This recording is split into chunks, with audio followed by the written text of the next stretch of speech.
I got a feeling that tonight's gonna be a good night. That tonight's gonna be a good night. That tonight's gonna be a good, good night. I feel it. That tonight's gonna be a good night. That tonight's gonna be a good night. That tonight's gonna be a good, good night. I feel it. That tonight's gonna be a good night.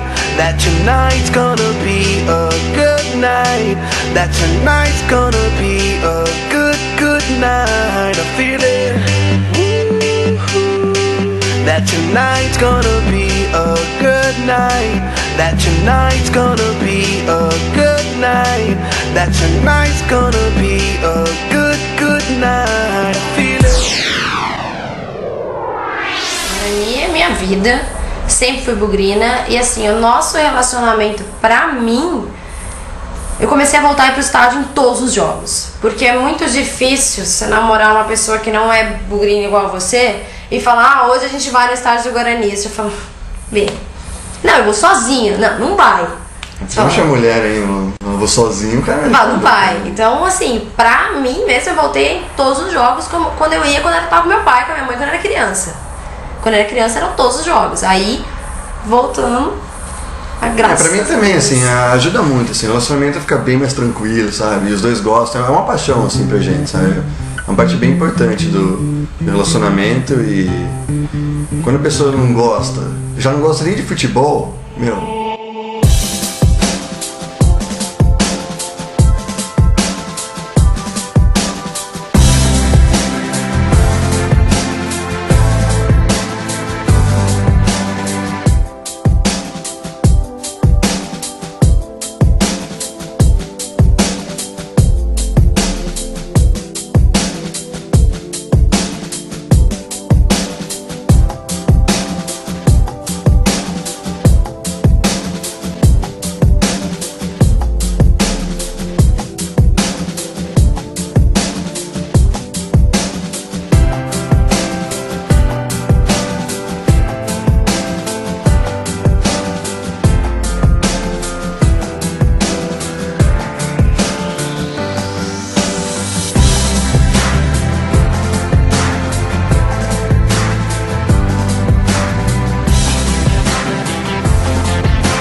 E ali, a hora que terminou, foguetório, os papéis ali, eles vindo comemorar com a gente de novo. A gente ficou um tempão no estádio ainda, fechou tudo, a gente acabou ainda, descemos até na área sócio-torcedor, ficamos ali embaixo vendo o estádio vazio, só olhando e falando, meu, não acredito, chorando ali.